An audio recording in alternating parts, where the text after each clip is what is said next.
Hello বন্ধুরা, সিমি কিচেনে সবাইকে নমস্কার জানাই, সবাইকে শুভ সকাল জানাই। আজকে আমি রান্না করব। এখানে আমি সমস্ত জিনিস গুছিয়ে নিয়েছি। রান্না করব ডিম দিয়ে, সোয়াবিন দিয়ে কষা কষা করে।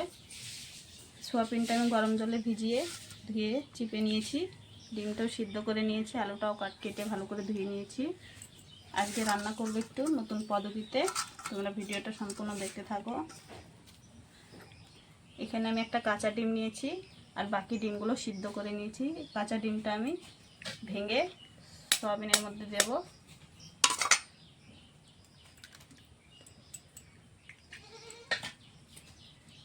সয়াবিনের মধ্যে দেব স্বাদ মতো নুন, জিরে গুঁড়ো, ধনে গুঁড়ো, হলুদ গুঁড়ো, লঙ্কা গুঁড়ো দিয়ে সয়াবিনটা আমি মেখে নেব। হাত দিয়ে আমি মাখছি, হাত দিয়ে মাখে জিনিসটা ভালো করে মাখা হবে। মেখে আমি 10 মিনিটের জন্য রেখে দেব। মাখা হয়ে গেছে, 10 মিনিটের জন্য ঢাকনা দিয়ে রেখে দেব। ডিমটা আমি হালকা করে কেটে নিয়েছি, এরকম করে নুন হলুদ ঢুকবে। কড়াইতে আমি ডিম ভাজার জন্য সরষের তেল দিয়ে দিয়েছি। ডিমটা সিদ্ধ করা ডিমটা ভেজে নেব। ডিমের মধ্যে দিয়ে দেবো স্বাদ মতো নুন,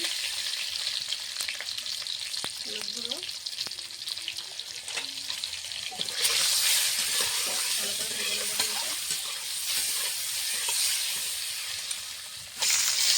ডিমটা। ভেজে নিয়েছি, ভাজা হয়ে গেছে, নামিয়ে নেব।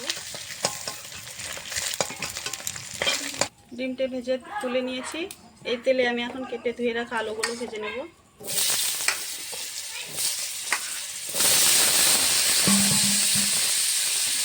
আলুর মধ্যে স্বাদ মতো নুন দিয়ে দেবো, হলুদ গুঁড়ো দেবো না, পরে দেবো। লাল লাল করে আলুটা ভেজে নেব। আলুটা ভাজা হয়ে গেছে, নামিয়ে নেব। কড়াইতে দিয়ে দিয়েছি সরষের তেল, সয়াবিন মেখে রাখা সয়াবিনগুলো ভেজে নেব।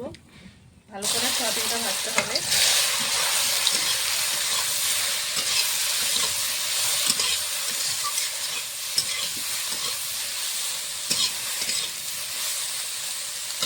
ডিম দিয়ে মেখে রাখা সয়াবিনটা ভালো করে ভেজে নিয়েছি অনেকক্ষণ ধরে, নামিয়ে নেব।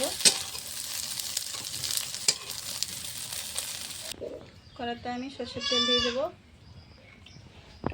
ফোড়নে দেবো তেজপাতা, শুকনো লঙ্কা, গোটা জিরে। ফোড়নটা হয়ে গেছে, দিয়ে দেবো রসুন পেঁয়াজ বাটা একসঙ্গে।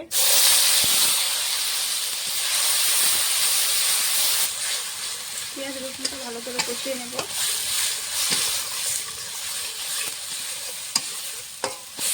পেঁয়াজ রসুনটা কষানো হয়ে গেছে, দিয়ে দেবো আদা জিরে কাঁচা লঙ্কা একসঙ্গে বাটা।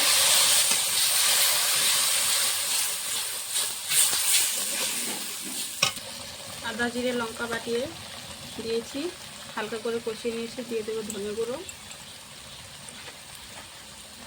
লঙ্কা গুঁড়ো, হলুদ গুঁড়ো,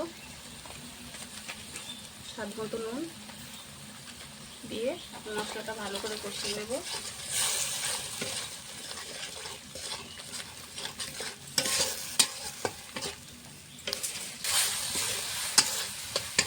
মশলাটা কষানো হচ্ছে।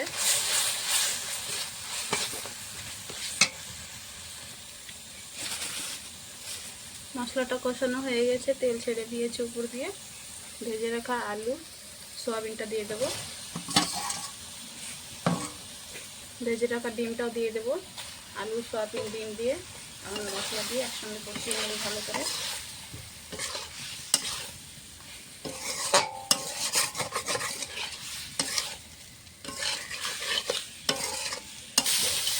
ডিম আলু সয়াবিন একসঙ্গে কষানো হয়ে গেছে, জল দিয়ে দেবো।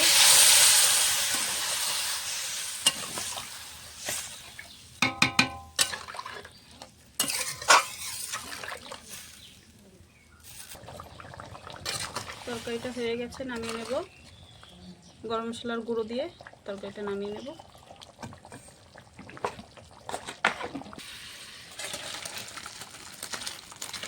ঠান্ডা হয়ে গেলে সয়াবিন রসটা টেনে নেবে, এরকম করে নামিয়েছি।